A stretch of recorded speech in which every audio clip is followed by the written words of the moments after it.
Hello again from A&T Media. I'm Malak Fuad, and this is What I Did Next. I welcome a new guest each episode, and we take a deep dive into their personal journeys, exploring the twists and turns their lives have taken to understand what these pivotal moments mean.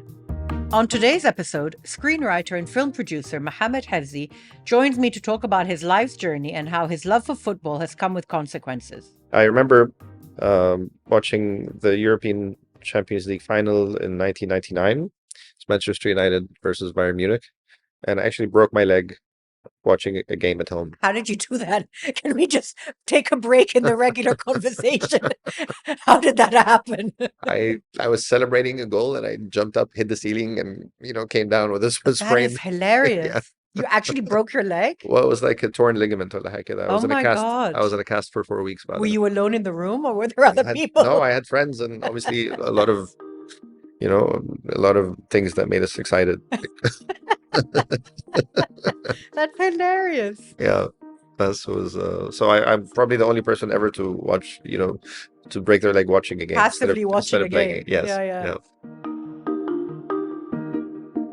Mohamed Hefzy is the award-winning film producer behind mega hits such as Clash, Sheikh Jackson, Microphone, Paranormal, and Perfect Strangers, to name but a few of the films that make up his incredible repertoire. Hefzy began his career as a screenwriter, but made the transition to producing quite quickly, realizing he wanted more control of the filmmaking process as a whole. Through his company, The Film Clinic, he does just that, not only developing his own movies, but producing new and emerging talent as well. Hefzy and I go way back to his pre-film industry days when we were both London-based. Meeting in a formal interview setting gave me a license to ask him all my nerdy questions about the film industry that you can't get away with at a party. Hefzy is a soft-spoken person with a very clear vision of what he wants and an ability to translate what's happening around him in authentic, honest, and gripping movies. His creative side and his passion for screenwriting were apparent early on. He wrote his first screenplay while he was studying for an engineering degree at university in the UK. Some people, have one hemisphere in their brain that kind of dominates the other, and for me, it's always been a weird mix. Pulling back and forth. Yeah, a big part of me, a very emotional, needy, romantic part of me wanted to tell stories that inspire people, that move As people. a young man, as a teenager, did you write? Were Yeah. you writing like privately and Yes, for yourself? for sure. Yeah, I was. I used to write poetry. I used to write short stories. I and then at some point at university, I decided to write my first screenplay. Um, and I think that came out of a interest first in theater and then literature, and then eventually film. So you finished your degree in engineering, and then you worked in your family business for a while. I still do in a way. That was always the plan. Yeah. That was always the plan, to come back and help out with the family business, and and then things began to change. But I never really pulled out completely from the family. I'm still kind of attached somehow. Yeah. And how did you tell your dad one day, "I'm sorry that I really want to pursue this"? How did you make that leap?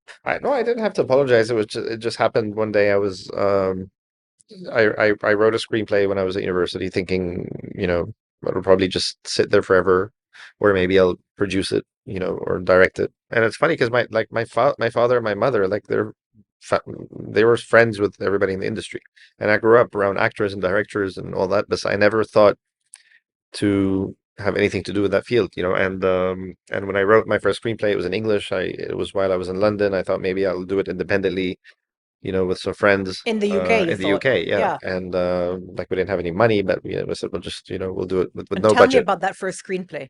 It was called Letting Go, and it was quite a somber uh, piece, really. It was really a film about somebody who suffers the tragedy of losing any sense of feeling. Not like touch, like the senses? No, I'm talking about Like emotions. emotional. Emotions, yes. And what makes them lose that ability? Well, that's what you find out when you read the script. Oh, wow. Yeah. So That's was kind of dark. It was dark, yes. And I think for a 19-year-old, it's not your usual No. subject matter. Best, I never did it, and but it ended up being my calling card Right. for professional writing, and that's how I was hired to write a script by a filmmaker who read that script and said, "This is good. You should you should write my next film. So that was in English. Yes. And then everything after that was in Arabic. Yes. Well, almost, yeah, almost everything. If I remember correctly, your Arabic wasn't strong enough to be writing in Arabic directly, right? The first film, I was not comfortable writing directly in Arabic. Yes, so I wrote it mostly in English with Arabic dialogue, but the Egyptian dialect was easy for me, so I wrote the Egyptian dialect. But the classical Arabic was hard. So in terms of like description, action, etc., it was all in English. And I realized later, people made such a big deal of it at the beginning, and I realized later that this is very common. Hmm. I work with a lot of Arab filmmakers and Arab writers who write their drafts in English and Hmm. then Hmm. translate. So it's more common than is assumed then. Simply because honestly, in cinema, language is not a big deal. Yeah. I mean, it's not fiction, it's not prose, it's not. You don't have to, as long as you don't have to write elevated language Well, in cinema. also, film is it's colloquial, right? So you're writing like we talk in Egypt. You're writing with with a dialect of Egypt, right? The Egyptian dialect. It's not about the wording. It's not about the language so much. 100%. It's not about the wording. It's more about the image. It's more about the thoughts that drive those words. It's more about the subtext. It's more about the tension. It's more about building a character. It's about structure. Like this is what screenplay is. It's not necessarily about what is, how a room is described, or you're not writing somebody's thoughts or feelings because you can't in a screenplay. So you have to show them. You can't So write them. let's just jump in quickly to a couple of the movies that really kickstart your career. What are the two or three movies that stand out in your mind as being game changers? I would say my first films as a screenwriter. Um, I think especially Salam Taban and Malek Iskandariya, these two really, they kind of introduced or reintroduced genres that had been kind of forgotten Hmm. in Egyptian cinema for the decade or 2 decades before. Um, and they weren't necessarily outright successes in the box office, but they became hugely successful. Well, Malek Iskandariya was a success, but commercially, Salam Taban was not a success commercially at the beginning, but it ended up becoming kind of um, like it really had a following across the like the last 2 3 generations, especially talk about female audiences that are now in like 30s and 40s. And you're saying that you kickstarted or you brought back a genre that had been relegated a little bit to the sidelines. What was that genre and what made you go back to that? So with Salam Taban, it was the romantic drama, uh, and with Malek Iskandariya, it was the crime psychological thriller, Hmm. or mystery. And I guess I tried my hand at different genres because I wanted Yeah. to explore different genres. I did action, with Tito, which also was a big success, and um, but then I realized I want to work with other people. I don't just want to, I don't just want to be a screenwriter and Yeah. let other people make these films the way they see fit. I wanted to have a more, um, uh, like let's say more insight or more control over how films are getting made, because I could see a lot of good scripts turning out into bad films, and I Yeah. was wondering why that is. And I realized that the producer has so much to do with how a film turns out. And I found that there's so many people with good ideas. There's a lot of underground talents that don't have representation, that don't have a voice or a way into this very closed loop I in the think also the industry. fact that you started as a scriptwriter means that now when a scriptwriter comes to you, you're much more aware of the need for collaboration and that relationship has to be a two-way street in order to produce something good because you've been on the other side of that. Yeah, for sure. I mean, that really helped me. Being a script writer really helped me to gain writers' trust. When I give feedback, when I try to work with writers, they really listen. They Hmm. they Hmm. understand Hmm. that there's a real conversation happening, and that kind of helped me to set up Film Clinic in 2005. Because for me, it was not about producing then. It was just about helping writers and filmmakers to break into the industry. and that's really what the company was about. And so I began doing mentorship programs and workshops, training uh, writers and helping writers to develop their craft and their screenplays and to take them to producers. And we also did some script doctoring, and that's why I called the company Film Clinic.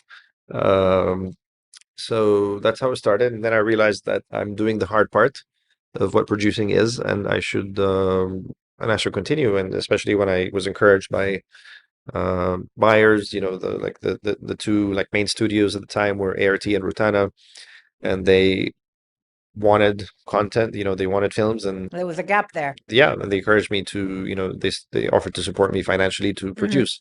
What do you look back and when you know what is your most commercially successful film to date?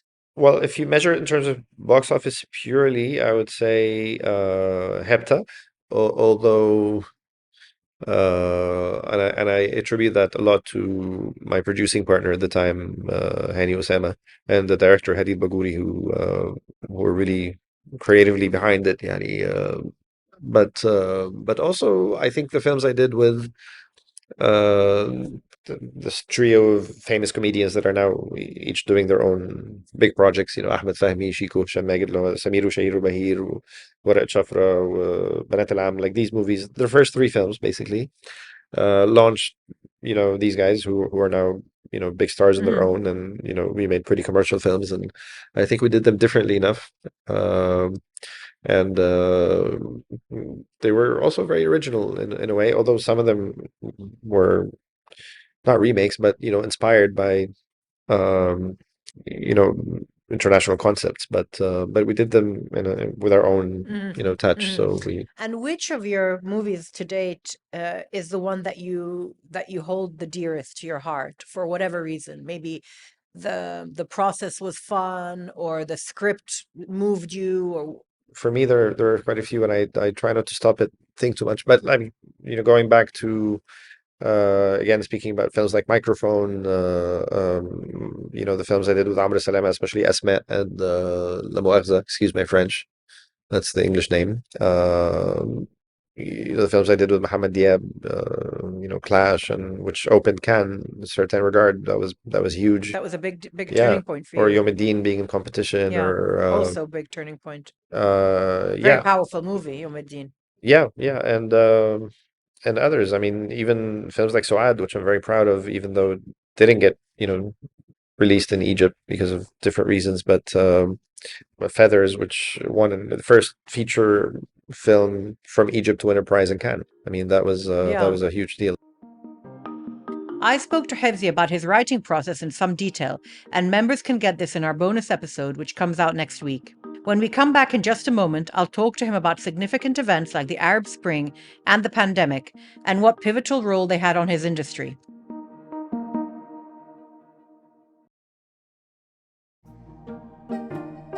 Welcome back. This is my conversation with film producer Mohamed Hefzy. Who funds in the Middle East films? I mean, where do you, as a producer, have to, once you've got a project that you want to work on, do you then have to go and find the money? It's the producer's main job is to find the money, Yeah. of course, yes, and there are limited sources in the region. Whereas in the West, especially in Europe, I mean, America is a different case, and also Bollywood, because these are huge markets Yeah. And huge that are industries as well. huge Yeah. industries, huge markets. Yeah. They have their own rules, their different financing mechanisms, and they're kind of like self-sustainable because their market is so big. Hmm. But if you and Egypt is to a lesser extent also the case. It used to be that more, but even now because of the cinema in Saudi Arabia opening up.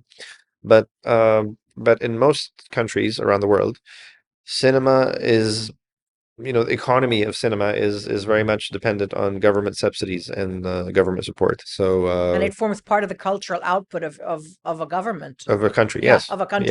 Yeah. of course, yes. So you take Europe, for example. I mean, almost every country in Europe that produces cinema has like a national film center or a certain authority that represents the Ministry of Culture or the body of Yeah. professionals or something that that supports film. or a film commission, or they have different purposes and different um, authorities, but the overall goal is that even public channels like public TV, you take for example Arte or ZDF or like any of the European Film 4 in the UK as well. Film Yeah. 4, the BBC, Yeah. they support cinema. They buy films, they co-produce, they finance, and so without public money and public television, it's very hard for European cinemas to be sustainable. It cannot depend just on the revenues created by the market, except for some very commercial films that that will make hundreds of thousands or sometimes millions of admissions in their countries. Yeah. Um, And in the Middle East, are there private individuals, or is it corporations, it's or in the Middle East for independent art house cinema or documentaries. There are, or I would say more creative documentaries, not like necessarily TV documentaries. There are certain grants and funds that you can access, but they're quite limited. So the Mhm. biggest one is the newly launched Red Sea Film Fund, Yeah. which is part of the Red Sea Film Yeah. Festival. And basically, I say it's new, although it's now almost 3 years old. But they support films with amounts up to $500,000 for a project, for example. Is that Normally, considered big? that's very big, even at international standards. Really? Yes, yeah. For the rest, it's really much smaller. There's the Doha Film Institute. Hmm. There's the Arab Funds for Arts and Culture, which is based in Beirut. And are there any private sources for of funding? It's basically companies and Yeah, equity money. So right. like investors, individuals who want to support or invest in film. But I'm surprised there's no yet sort of venture capital idea to fund the movie industry, because it's a huge industry in the Middle East. Well, there are some. I mean, there's one that's recently invested in my company. I mean, it's an Egyptian fund, set up by the government. Right. Um, and there are hardly any. I don't know of many in the region. I mean, Mm, now I think it's going to happen um, because of the growing market in Saudi Arabia and the theatrical revenues you get there mm, justify investment yeah, in Egyptian and Saudi films that yeah, that make money, of because right course. now they're the only films that make money outside of Hollywood, and Bollywood is Egyptian films and Saudi Mm, films in mm. theaters. And are you writing less now because you're Yeah, producing yeah, more? yeah. That's the problem. I mean, I wish I could use my development team to help me write, but I'm using them to develop material written by other people Right. so that we can produce as a company. And how does that make you feel that you're not involved in that first step anymore? Well, I try to be involved in the development as much as I can. So I give feedback, I read, I talk to writers. We try to. But what I mean is, do you miss Yes, for not sure. being the writer? I do. Yes, yeah. I miss the loneliness of it. I miss. It's quite an intense thing to be working alone like that and then having it Yeah, come alive, yeah. right? Absolutely, absolutely. It's kind of like my plan B. If everything fails and the company goes bust, then I'll go back. I'll go back and be a writer. Go back to your room and write. Not sure if anybody will want to hire me at that time, but yeah, One of the things I want to ask you about is the Arab Spring, the revolution. yeah. Was that I always feel that it was a turning point in maybe not necessarily the local cinema industry, but how the West and foreigners perceive the Middle East, because I feel that there was suddenly a spotlight being put on our part of the world in everything. And that also happened in the industry. Yes. Tell me about whether that was a pivot point purely on an industry level and how things changed after that. It's interesting because I think that and independent cinema in Egypt had started before the revolution. Uh, When do you but date there it was, to? Do you date it to a particular time, the independent scene? well, I think like 2004, 2006. I mean, you saw people like Yusri Nasrallah doing a film like Al Medina, for example, shooting it on digital, and or Mohammed Khan having his own like digital film, and there was this emergence of the concept of digital films, which Yeah, of now are the norm because course. everybody shoots digitally. Um, these films kind of were the independent films because they were not financed. They were kind of self-financed by their Yeah. creators and producers and directors. So so they were really the seeds of independent cinema. But I think especially Ibrahim al-Batut and Ahmed Abdallah. Ibrahim al-Batut, when he made his films like Ain Shams, or Ahmed Abdallah when he made, even before Microphone, when he made Heliopolis, which was I think 2008. These were really, in my opinion, two of the most important films of independent cinema before the revolution, and they kind of set the scene for what's to come. Um, then I did Microphone with Ahmed Abdallah, and I think that really also helped to shed light on Egyptian cinema because that film traveled to more than 60 festivals. It won so many awards It was internationally. hugely popular. Yeah. I mean, it was popular not necessarily in a commercial sense, but it was like a cultural. It was a watershed moment, I feel. Yeah, yeah. Microphone was really, for me, that was the introduction to that world. And it premiered in Toronto, which is a very big festival, and then went on to like more than 60 festivals. So, Yeah. and it's ironic because Microphone, the premiere was the 25th of January, Was it? Oh, I didn't know 2011. that. Yeah, so it was just Wow. destiny, couldn't have come at a more Wow. symbolic time. Did it actually happen? The premiere? No. It did, and we went to the cinema, and and there were very few people there. Wow. Was it downtown? It was downtown. There were protests in the street, so I called my director, and I'm like, "Where are you?" And he said, "I'm in the square." He forgot about the premiere He completely. decided not to come to the premiere. He went to. Wow. So you joined him. No, I didn't join him, but we showed the film to the journalists and the few people that were Yeah. there. Um, and then it played for literally one day, and then the 28th, Yeah. or 2 days, and then Yeah. 28th, everything stopped. And Yeah. as you Yeah. know, Yeah. Friday the 28th, everything stopped in Egypt, and that was the end. That's really interesting. Yeah. But subsequently, do you see that the revolution was a time of change? For example, I mean, I always think that the foreigners suddenly woke up and realized, hey, there is a Middle East. Hey, they have a cinema. There is an industry out there. I don't know if it's just a perception from me or if there really was a change. Well, I don't know if there was definitely a resurgence, or let's say a big growth in the documentary sector. So a Yeah, lot of documentaries became exposed in big Western festivals, and then some fiction films. But the fiction films that came out at the beginning, I think most of them were not all that good. yeah, Uh, and festivals were just looking for Arab Spring films, the big international yeah, film festivals, because yeah, festivals do that. of course. When now that It's a there's a zeitgeist. there's a They're Ukraine chasing, war, if there's a mediocre Ukraine movie, it's more likely to get selected of than course. than a better film that is not about. So I had a film in Venice and Toronto that was about the revolution, and other people. Yusri Nasrallah made it into competition in Cannes with After the Battle, which was not his best film, but it was It was timely. but it was timely. Um, and so yeah, so the West was looking for stories that represent what's happening, but did it really change things overall? I mean, I think the change was happening anyway. It may have shed more light Hmm. on the efforts and the work of especially underground culture in film, Hmm. music, photography, art. Talk to me a little bit about censorship.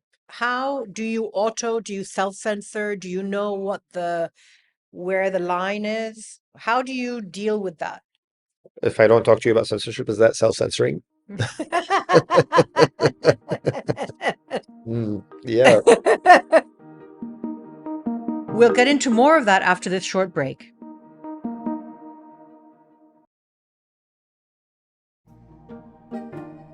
Welcome back to my conversation with Mohammed Hefzy. Talk to me a little bit about censorship. It's also a ubiquitous thing. It's global. It's not just a Middle No, Eastern issue. I'll be very honest with you. I think it's not a very good time for freedom of expression. Everyone knows that. And it's not a very good time for filmmakers if they want to create films that deal with challenging subjects, more serious films, and independent filmmakers and auteurs who want to tell stories that represent them. It's hard not only because of censorship, but because there's very few people um, who can find support, financial support for their films and production, distribution. So it's, but I think that's going to change. I think it's going to get better.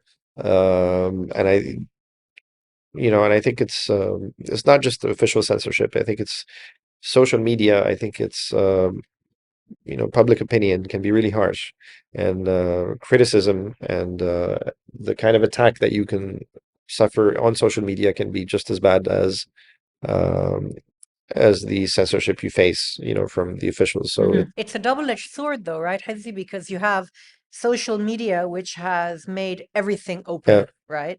mm, And everything is more transparent, and everything is out there to be seen. And yeah, at the same time, alongside that, the criticism and the critiquing and that everyone is fair game is also out there.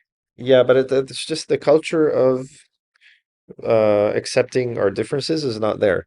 And that's societal, right? We don't know how to disagree on opinions, on points of view, on identities. We don't always have to clash about it. We don't always have to attack each other. And that's a culture that just seems lost in the madness of these loud voices on social media. But it's interesting because it's not only a Middle East thing. I mean, you could have just been describing the United States, the United Kingdom. These culture clashes are happening everywhere. And there's less and less tolerance for the other person's voice. You're right. And you can say that the left and the right are very polarized in the US, but I think that there's also a lot of middle ground that dilutes it. And here I think the I also think here in Egypt the middle class has kind of lost its voice Because it's lost its power, right? because it's It's lost lost its its power. Yes, financial power. true. So I think that it's lost its voice, and I don't mean middle class only economically speaking. I mean in terms of also identity. Hmm. This is a country where you have a lot of extreme wealth, extreme poverty, extreme fanaticism. Extremely liberal. But hasn't that always been the case in Egypt? But social media magnified it. It has Yes. magnified it. Yeah. Yeah. Yeah. It's shown you the extremes. Yes, of course. And I think it also got worse. And I tried to make a movie about this in a long time ago, and it came out in 2020 called Ras and New Year's Eve. I remember that movie. Yeah, I don't know if Yeah. you've seen it, and it was exactly about that. Yeah. And that film, by the way, was stopped by the censorship for an entire year. That's a pretty, it was a really very jarring movie, actually.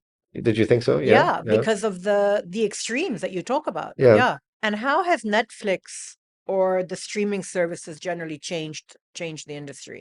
Does it change how you approach a project? Do you think in your head Netflix or mainstream distribution, cinema distribution? Well, yeah, you first have to separate, the acquisitions versus the original productions. Yes. So the acquisitions, they acquire, Arab content since a long time, and really, there's no difference at all in the quality from what you see on Netflix and what you see in other streaming services. So what you see on Shahid or what you see on Watch It or what you see on, in terms of films and TV series, if they're acquisitions, I really don't think there's much of a difference in quality.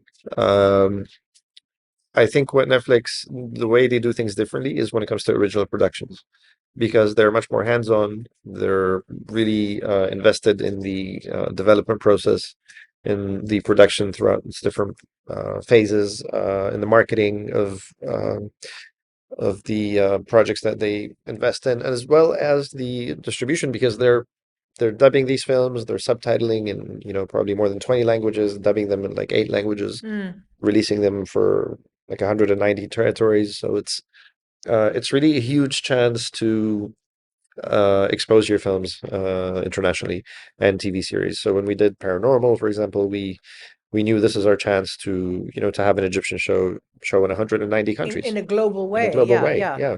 And when we did the first Netflix original film in Arabic, it was Perfect Strangers, and it was in the top 10 Mm. movies And globally. that was a remake, right, of an Italian movie? Yeah, and it ended up being in It's a the great, great, non-English language yeah. top 10 globally for That's several gone, weeks. and that's been remade in many markets, I think, right? It's been, yeah, more than Yeah, 10 markets. Yes. Yeah. it's a great show. And how has the entry of Saudi into the Middle East film industry will it I mean, I think it's too soon to tell, but will that change the landscape? Will it change the nature of movies? Will it change the subject matters? How is that going to change? And I know they have you mentioned it earlier, the Red Sea Film Festival, which is, you said, in its third or fourth year. Last year, of course, was a big splash. Yeah, last year More was than, was the second edition. yeah, This year will be the third. It's growing, and it started big, and it's growing because there's so much money behind it, yeah. but also because it's a festival that I think excites a lot of people internationally because the concept of there's money there to be Yeah. tapped into, and there's also a growing market, and there are subsidies and incentives for production for international productions. They last year they announced a 40% cashback rebate for foreign productions. Are there strings attached to that?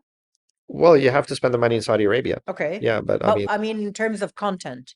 no, it's not selective. It's you just have to fulfill the requirements.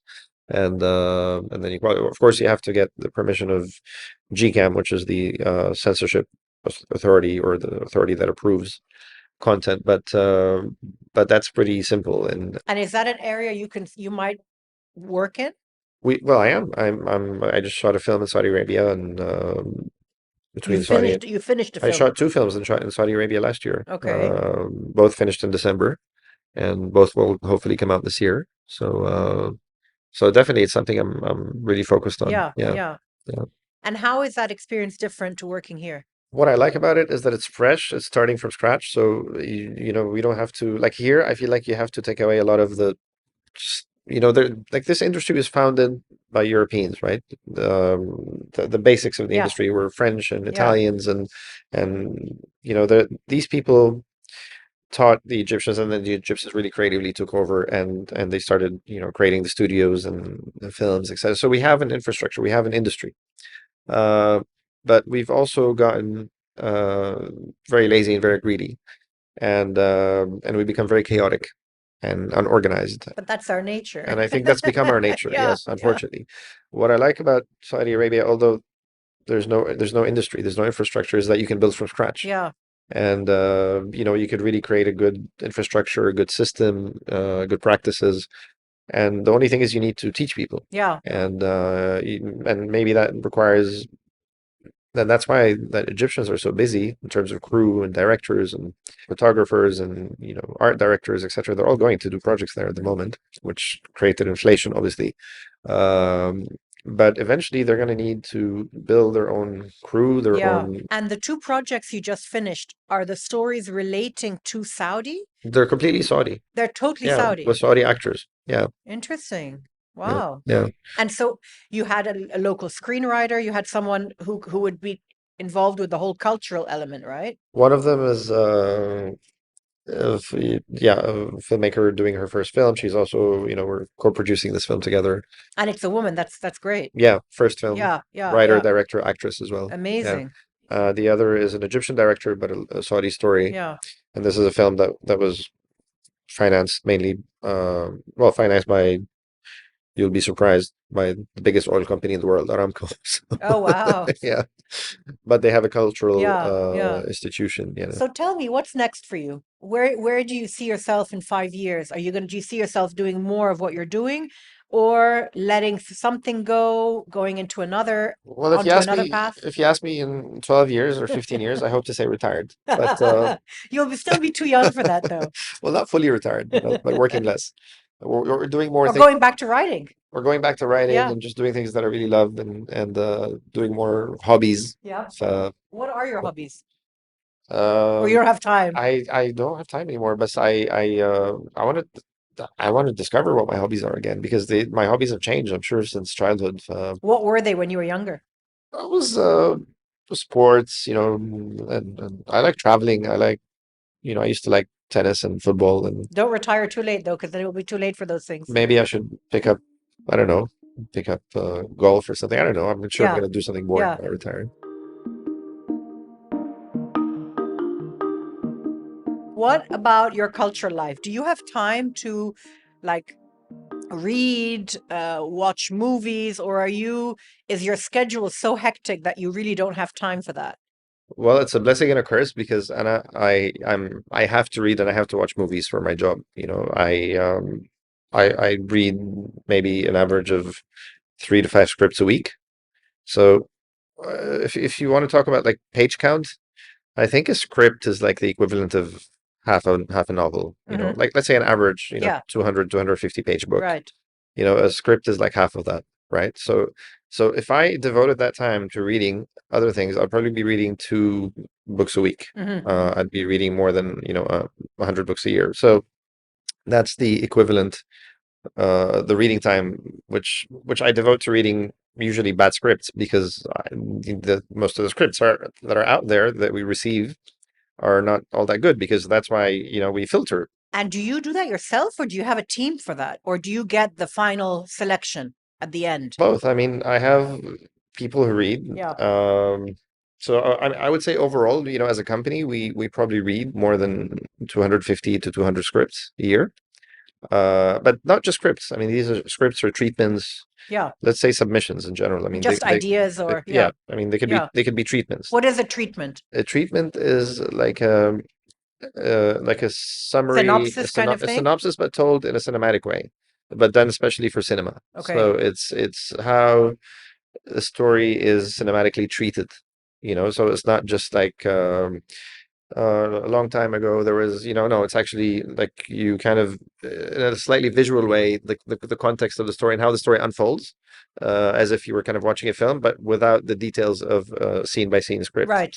Some treatments can go up to like 50 pages or 40 pages. A typical treatment is like 10, 12 pages. So it's not exactly a synopsis. It's a bit more detailed than that. And just to go off on a tangent for a minute, why do some people send full scripts and why do some people send treatments only? Because usually the treatment is a step along the way to creating the final draft. If there's interest, then they take it further, right? Yeah, sometimes they submit a treatment because they haven't written a script, or because the person reading just wants to read a treatment at this stage because they don't have the time to read the full script. So it's a useful document. And anyway, when you submit your application for funding, usually the treatment is required, and it's so it's a step that I think is needed even to prepare for writing the draft. So I read. So going back to your question, so I read a lot of scripts. I watch a lot of films because I have to, either films that we are considering for, for example, for distribution, acquisition, or films that, let's say I'm a jury member in a festival and I have to watch maybe, 15 or 20 or 12 films in a certain competition, or I'm watching films for the Academy if I'm voting every year, starting, let's say starting November, December until January or until February. That whole voting process yeah. takes a lot of And you time. have to So watch every movie that's being put forward, right? not really, because I mean, then you'd be watching like 250, 300 films, and so I guess some people do that, but I don't have the time to watch all the films. So just to give you an example, for best film, there are usually between 200 to 300 films submitted. And I probably, watch maybe 20 of them. Some I will have seen anyway throughout the year. Maybe they're out in theaters or they're in Netflix or I see them in a festival. And others I will hear about them and I'll watch them on the platform. We have a platform for Academy members. It's like they're our own Netflix. Hmm. Hmm. We get all the You access all the submissions. movies. Yeah, Yeah. exactly. So, and then there are the international films, which I take part in the committee. Like I opt into the international committee so that I can watch the international films because that's the space where I work. So I guess I really try to watch as many as I can. I mean, there is a required viewing list, so I have to watch at least, like, depends from year to year. It could be from 10 to 15. And you, as a member of the Academy, are you one of the people responsible for the nomination process? Yeah, of So course. you Yeah. have to watch a really wide pool of movies to put forward the nominations, right? Yes. Yeah. Yeah. So as a member of the international committee, as a producer also, um, so I get to watch and nominate from the international films, but I also everybody gets to nominate the best film.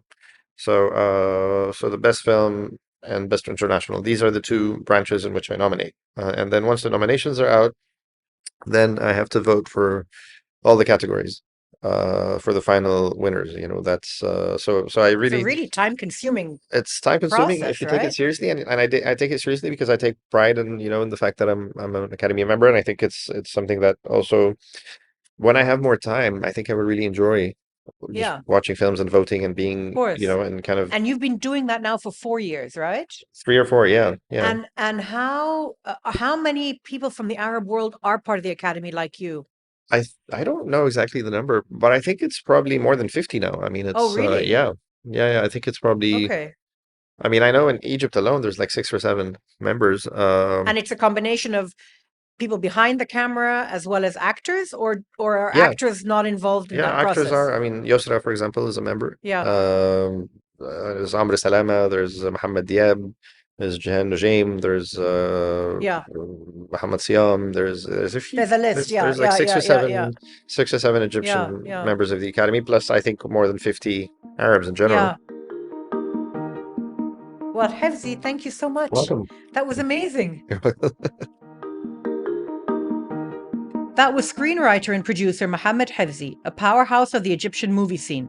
Hefzy was president of the Cairo Film Festival for 4 years. He's a regular of the International Film Festival circuit and can be spotted at Cannes, Sundance, and Venice as both a jury member as well as in competition. Hefzy was cited among 30 future leaders in film production by Screen International and was among Variety's 500 list of the most influential people in the media industry worldwide. If you're a member of the show, you'll get a bonus episode next week where Hefzy dives deeper into the writing process and how different it is for him to produce other people's work versus his own. If you'd like to watch extended clips from our interviews, you can find them on our new YouTube channel. And you can also connect with us by searching for What I Did Next on Instagram, X, and on LinkedIn.